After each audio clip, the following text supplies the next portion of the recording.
வணக்கம் நண்பர்களே, இந்த வீடியோவில் தஞ்சாவூர் மாவட்டத்தில் அமைந்திருக்கக்கூடிய வடபத்ரகாளியம்மன் திருக்கோவிலை பற்றி தான் பார்க்க போகிறோம். வாங்க பார்க்கலாம். சோழர்களின் போர் தெய்வம் என்று போற்றப்படுபவள் நிசம்பசூதனி எனப்படும் வடபத்ரகாளி. சோழ மன்னர்கள் இவளுக்கு தஞ்சையில் கோவில் எழுப்பினார்கள். தஞ்சாவூர் கீழவாசல் பகுதியில் நிசம்பசூதனி என்னும் வடபத்ரகாளி கோவிலுக்கு ஒரு முறை சென்று வழிபட்டாலே வாழ்க்கையில் பல நல்ல மாற்றங்கள் உண்டாகும் என்கிறார்கள் பக்தர்கள். சும்ப நிசும்பர்களை வதம் செய்த அன்னை பராசக்தியே நிசம்பசூதனி என்று வணங்கப்படுகிறாள்.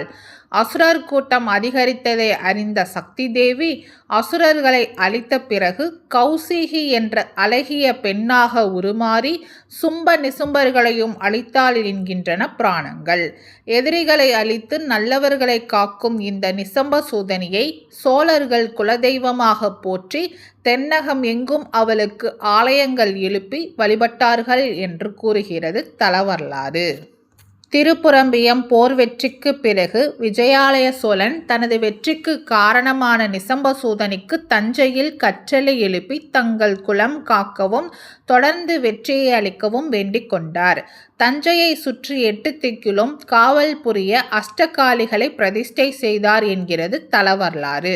விஜயாலய சோழனுக்கு பிறகு ராஜேந்திர சோழன் காலம் வரை நிசம்பசூதனியை வழிபட்ட பிறகே சோழர்கள் போருக்கு செல்வார்கள். சோழர்களின் தொடர்ச்சியான வெற்றியால் நிசம்பசூதனியை குலதெய்வமாக வழிபட்டனர். இவளே தன்னை வணங்கும் பக்தர்களின் குலம் காக்கும் காவல் தெய்வமும் ஆனாள். இந்த ஆலயத்தில் தேவி கருவறையில் வடக்கு நோக்கி கம்பீரமான திருக்கோலத்தில் வீற்றிருக்கிறாள். இது ராகுகால கோவில் என்று தற்போது அழைக்கப்படுகிறது. சுமார் 7 அடி உயரத்தில் எலும்புகள் வெளியே தோன்றும் அளவுக்கு மெல்லிய தேகம் கொண்டு பாம்புகளை கச்சையாக அணிந்து 8 திருக்கரங்கள் தீச்சுவாலையாக திருமுடி நிசும்பனின் தலையை கொய்து அதன் மீது அழுத்திய திருவடி தெற்றுப்பற்கள் மண்டையோட்டு மாலைகள் அளிக்கும் திரிசூலம் என ஆக்ரோச வடிவில் காட்சியளிக்கிறாள் அன்னை. சூலம், கேடயம், வாள், தனுசு, அம்பு, கபாலம், பாசம் மற்றும் மணியை கரங்களில் தாங்கி தலையை சற்று சாய்த்தவாறு காட்சியளிக்கும் அன்னை அருளை வழங்குவதிலும் சிறப்பானவள் என்கிறார்கள். இங்கே வீழ்ந்திருக்கும் சண்டன் முண்டன் மற்றும் சும்ப நிசும்பர்கள் சோம்பல், ஆணவம், பொய், தீய பழக்கங்கள் எனும் 4 குணங்களின் குறியீடுகளே என்கிறார்கள் பக்தர்கள்.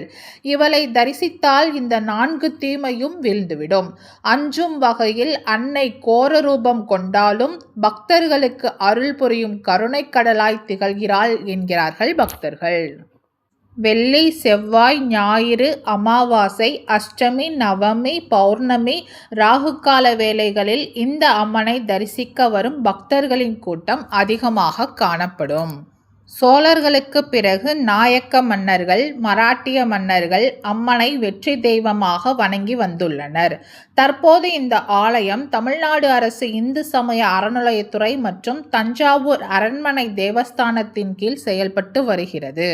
தஞ்சாவூர் செல்பவர்கள் தஞ்சை பெரிய கோவிலை தரிசித்துவிட்டு அப்படியே நிசம்பசூதனியையும் தரிசிக்கலாம். இதனால் உங்கள் குறைகளும் கவலைகளும் நிச்சயம் மாறும் என்கிறார்கள். குறிப்பாக ஆடியில் இவளை தரிசித்து வணங்கினால் உங்கள் பிரச்சனைகள் யாவும் ஓடிப்போய்விடும் என்பது பக்தர்களின் நம்பிக்கை. இந்த வீடியோ உங்களுக்கு பிடிச்சிருந்தா லைக் பண்ணுங்க, ஷேர் பண்ணுங்க, சப்ஸ்கிரைப் பண்ணுங்க. மறக்காம அடுத்து எந்த கோவிலை பற்றி பார்க்கலான்றதை கமெண்ட்ல சொல்லுங்க. நன்றி மக்களே.